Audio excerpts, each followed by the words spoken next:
Hello, welcome back to the channel. Sorry, it's been a while. Life gets in the way sometimes. So welcome to episode 7. In this episode we're going to paint and weather Tamiya's Hotchkiss H39. This episode kicks off back at Model Expo at the start of June. I was cruising the vendor room, as you do at model shows, and got speaking to Scott at SMS Paints.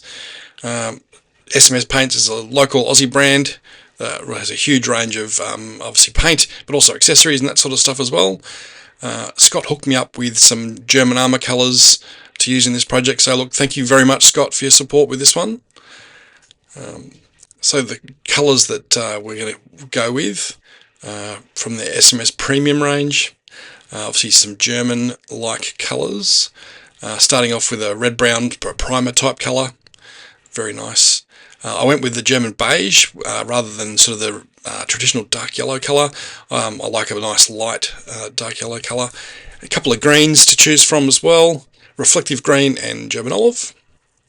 And then obviously a red-brown colour as well. So as with any new project, probably a good time to remind yourself to clean your airbrushes.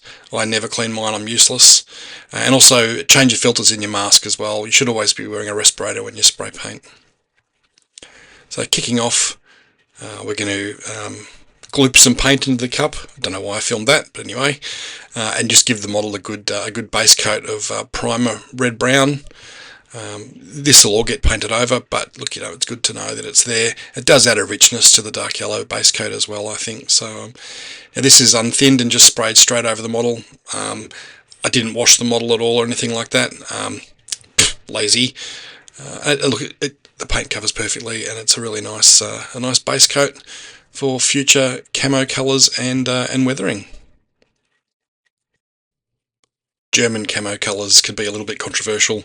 I always like to go with a very light colour, dark yellow, and I've gone with German beige in this case. Starting with a lighter colour gives you plenty of headspace to weather the model, and weathering always makes the model go a little bit darker. So I start with a nice light colour dark yellow, which German beige is a good mix. I've done quite a cloudy pattern, nothing too special, just to make sure that it's all covered. Next up, spray some AK Worn Effects chipping fluid, like hairspray, because I want to have the camo colours degraded. So I'm going to go with German olive for my first colour. I'm going to cut that with a little bit of German beige just to take some of the vibrancy out of the green, because I want it to be faded and a bit worn. These vehicles were in use for a long time, having been captured in 1940. So I figured by the time that, towards the end of the war, they'd be pretty beaten up. I did the same thing with the German red-brown colour. Cut it with just a little bit of the base coat beige. It just helps to unify the camo as well. And these are just being sprayed with a drop or two of thinners and just, a random mottled sort of look. And it actually looks alright. So I think everyone and their dog has done videos on hairspray chipping techniques. So I won't go into too much detail, but yeah, a bit of a wet brush and some tap water and just chip the paint back. SMS Paints, this is the first time I've really used them in anger, in a chipping sort of medium like that, and they work beautifully, very controllable. They don't fall off in grappy sheets. It's very easy to use. So look, I'm just chipping the paint and making the paint look a bit worn and a bit scabby around areas where the crew would enter and exit the vehicle, grab onto things and that sort of stuff. So I want that camo to look really chipped and scuffed and worn, because it was applied in the field as such, or by the Workstat company, not actually out in the field, but yeah. So same deal on the rest of the hull, just a bit of a damp brush, and I'm using just an old ruined dry brushing brush that's a bit stiff. And then you can use various other brushes and various things to scuff the paint back. Just dampen with a bit of tap water, and you can see it just degrades the paint a little bit. So after pushing through the whole model, you can see the paint's worn and scratched and scraped in areas.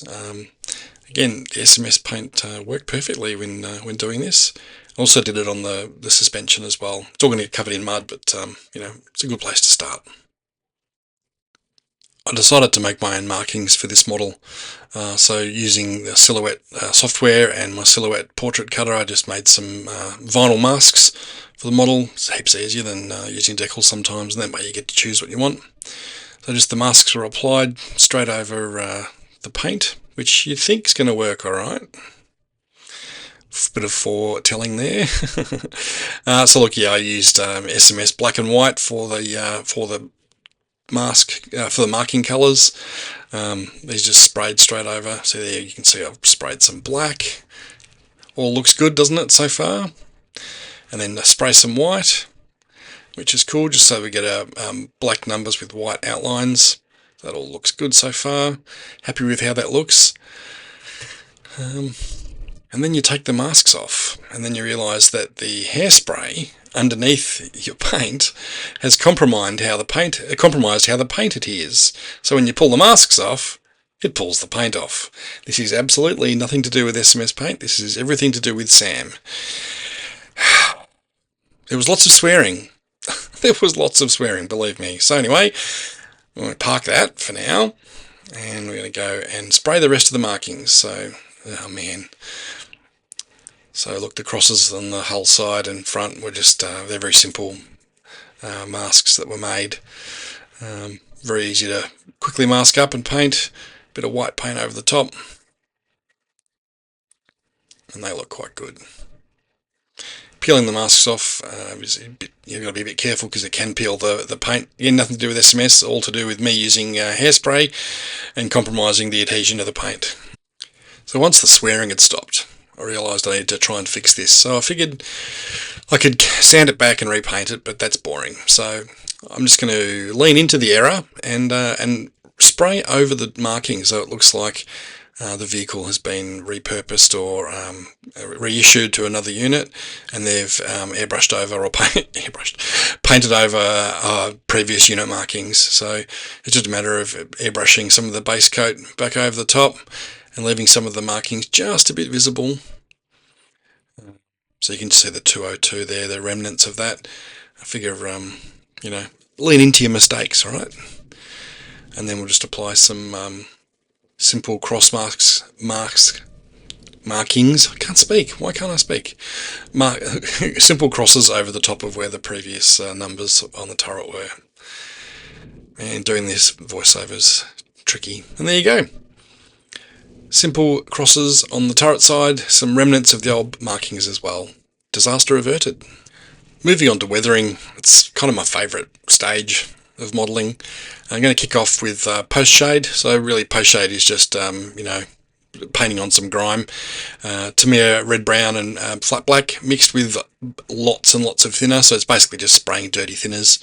Just build up opaque layers, let it dry, build up some more. And that's how I paint my tracks to start with, and get my eye in for post-shading. And then I post-shade the rest of the model. So just spraying some grime around detail and that sort of stuff. It's a really simple process. But it's adds a sort of really nice patina to the model. So see, I'm just spraying around where the edges of the hatches and that sort of stuff, and around some detail. It's always good fun to do, and just do the rest of the hull as well.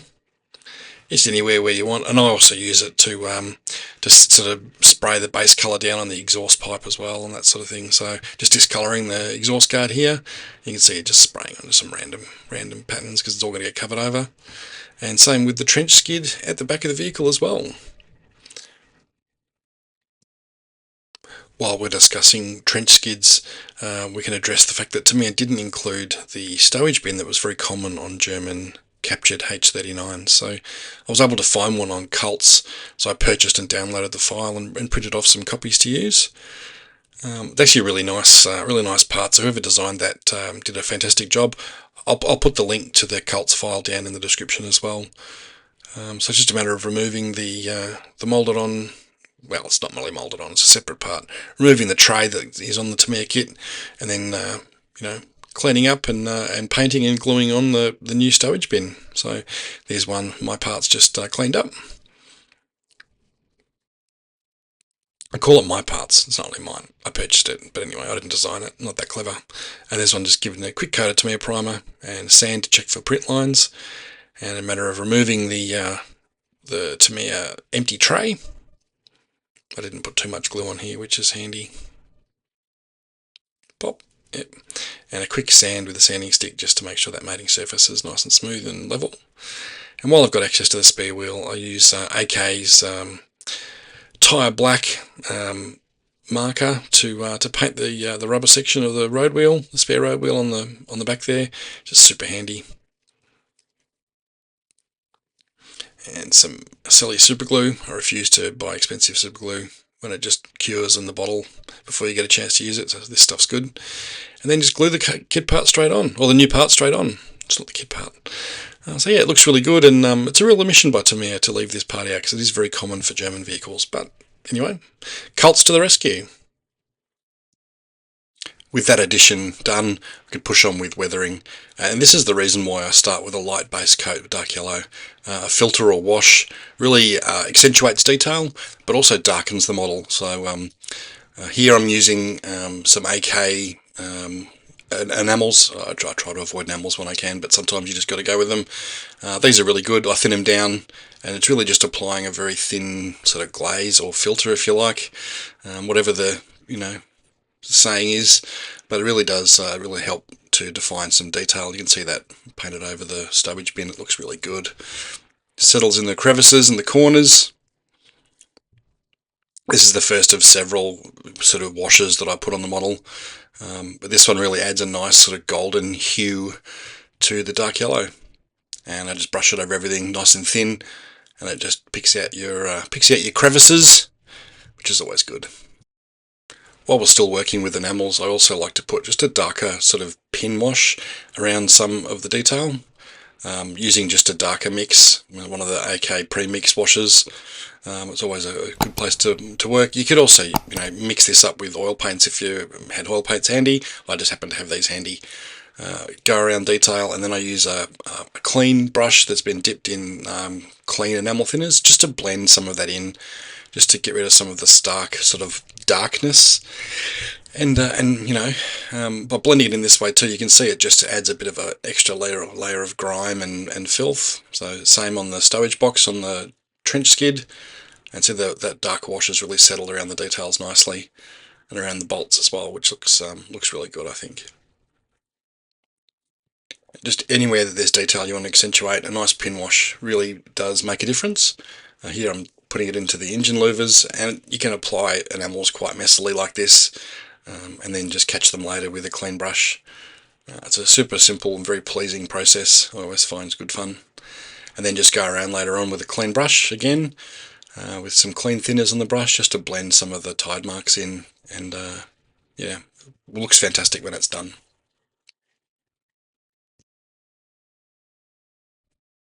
So we can now push on with a little bit more painting and then assembly.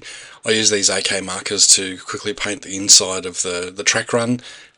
I promise this isn't an AK sponsored video. Look, these are super handy. I paid good money for these. These weren't. This isn't sponsored content from AK. I also use rubber black to paint the rubber section on the road wheels.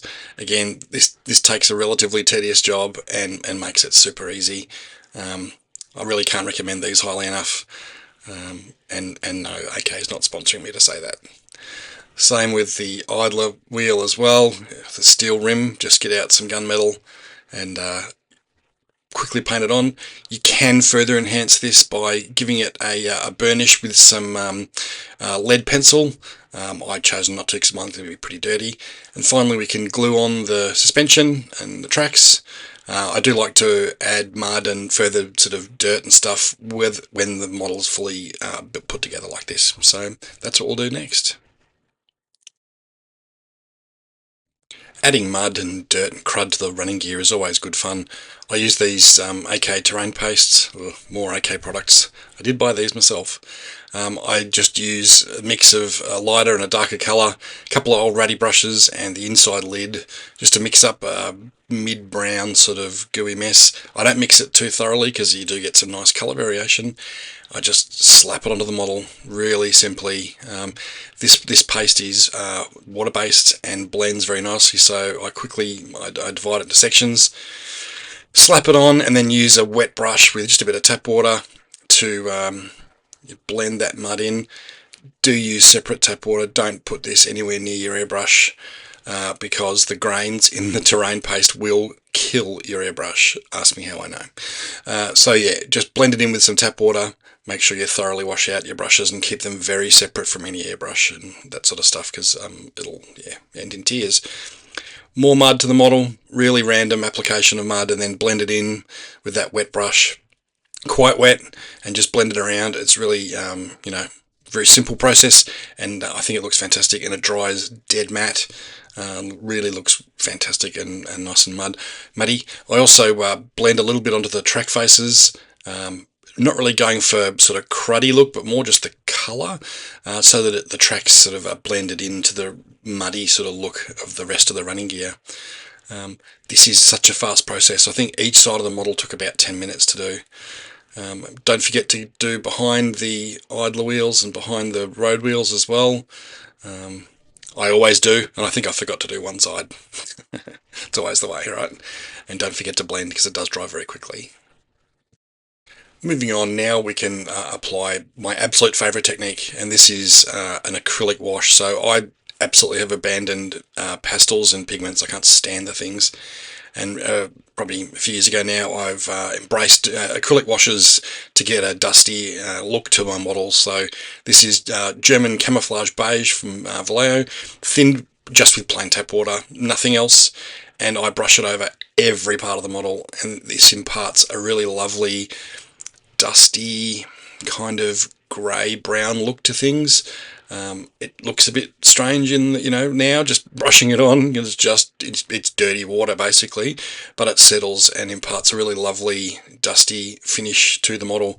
And you can apply repeated applications. I think I put sort of 3 or 4 applications over the whole model in the end, and it really just it ties everything together and imparts just a really lovely faded look to everything. Continuing on with the acrylics, I'm going to do some chipping now with using a sponge and some dark brown. This happens to be Grim Brown from AK 3rd Gen. Really very, very simple process. Just some foam packaging. I think this is from a res kit bomb set. So I keep everything because it's really handy for sponge chipping. And it's a matter of just dipping the sponge into the paint and then wicking most of the paint off. It's almost like dry brushing with a sponge. Oh yeah, it's sponge brushing.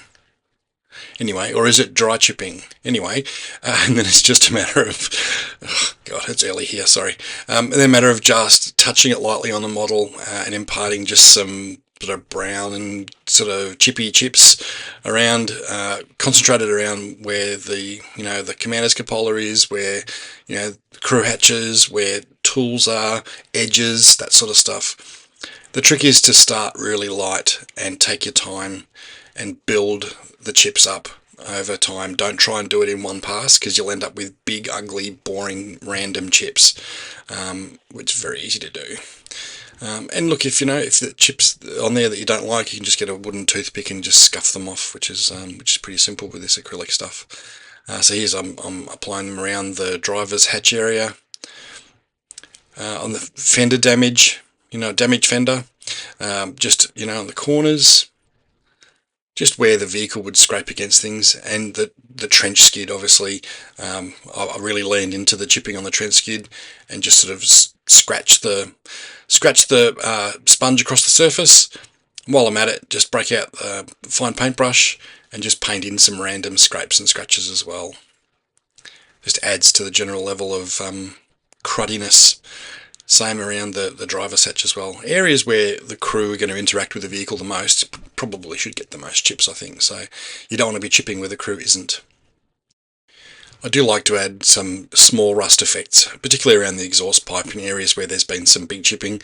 On an operational vehicle, there really shouldn't be too much rust, I don't think, but using these enamel rust washers, it's very easy to get a very pleasing look. Just brush them on and then blend them in with a clean brush with clean thinners. It makes it look nice and a bit streaky and a bit rusty. Around the exhaust pipe, obviously, and then also the trench skid, the back there, just a few little rust spots blended in, adds a really nice patina to the model. As you get towards the end of this project, We can apply some metallic sheen around panels and stuff. So I use a couple of different pencils, clutch pencils and a builder's pencil, a rubber brush, and also just a very short brush that I've cut down just for burnishing. And it's just a matter of going around. I use a big pencil, big clutch pencil on the track faces there. This is always good for also leaving fingerprints, so be really careful. So yeah, just use a big pencil or a builder's pencil to go around and just add some sheen to the tracks. Really simple, just a matter of rubbing it all over the tracks there. And unfortunately this does leave fingerprints of graphite on your fingers. Using the smaller clutch pencil, I burnish the tool faces, or tool, the metal parts of the tools. So really just a matter of just scribbling on some pencil here, and then I use the really short stubby brush that I've cut down just to burnish that in. You can see with a quick burnish, and it removes all the pencil marks and makes it look like polished steel. It's a really simple, very quick process, but it's very effective. You can further enhance this by putting that buff coloured, dirty coloured wash over it. And then around crew hatches, there's a commander's cupola, just a small amount of metallic sheen with the pencil, and then using the rubber tipped pencil just to burnish it in a little bit. It just takes the harsh, stark edge off it and just makes it look like it's burnished metal, which I guess it would be. Same around the rear of the turret there with the crew hatch, just using the very fine tipped clutch pencil just to add some nice metallic edges. Makes a big difference. And now we come to the lucky last step in the weathering process, and that is adding some oil stains and accentuating some panel lines using Tamiya enamel panel line washes. These are a terrific medium for getting sort of grimy, oily look to things, and obviously enhancing your panel lines as well. So starting with the engine deck, I just apply dark brown in and around the panel lines, and I'm really not careful with how I apply this, because you do get to blend it in with enamel thinners, and in fact the blending process is great for sort of adding a nice oily patina as well. So just brush it on, and you can see how it's leached outside the panel lines. That's great, that's the look I'm going for. Using Ammo's brass toothpick. Geez, I get a bucketing for using these, but it's good for spattering on little oil drips and stuff as well. And so I'm going to apply a bit of a leachy oil stain that's down the side of the vehicle there. I'm just brushing on some straight dark brown panel line wash using a brush that's been dipped in clean Tamiya enamel thinners. Just going to blend that oil stain in a little bit. It's a really simple process. You can let the edges dry and you get a nice hard edge stain, which it could do in the dust, but I find that blending it in just makes it look a little bit better. And again, you can use oil paints for this, but the panel line washes are just super quick and super simple. So that's taken all of about 20 seconds, and that oil stain I think looks terrific. So thanks Tamiya. And you can blend that in as much or as little as you like. I do the same thing around the turret ring as well, figuring that the turret ring would be greased or oily or something like that to make it work a little better, and it's sort of leached out. Again, just wet blending with a bit of clean thinners on a clean brush, just to break up those edges and add us a really grimy, oily patina to that area. And same with the whole front. Again, break out the Ammo brass toothpicks. Yes, apply teasing now. And just using it to spatter on some more dark brown panel line wash, just to get a nice sort of drippy look to the front. And you can combine that with other big oil stains like this one here. So just brushing it on using the brush that comes with the bottle, and then blending it in with some clean thinners on a brush. And it doesn't have to be scientific, it's just where you think the crew might have spilt some oil or something. And finally, I break out the black panel line wash to do some blown hub seals. So these, the oil, grease and filth would leak out of the hub seals where, around bearings and wheels and that sort of stuff. You see this really commonly on all tanks, especially German tanks, but you do see this quite often. So I just use the straight black here, just try not to make every one of them look the same. And then you can blend this in as well with the brush that's been dipped in clean thinners, just to finalise this part of the model. It's been a long video up until now. We're finally getting to the end. Here's the figure I've painted up. I'm not going to talk about how I painted him. I'm terrible at painting figures. I'll do a whole other video on how I badly paint figures, but he's just glued into the underside of the turret there. If we could just get it to focus. Come on, mate. There we go. Tamiya provide a nice bit of scaffolding for the figure to sit on.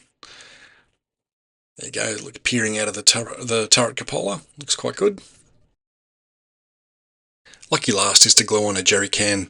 I sourced this from ET Models, beautiful 3D printed jerry can. And then that's been painted up, lashed down with a bit of wire, throw the turret on, and we're done. And I'll leave you now with photos of the completed model. I would like to call out Scott from SMS Paints as a big thank you for supplying the camo colours for this model. Thank you for sticking around. Please hit like and subscribe, and leave some comments below. Thank you so much for watching.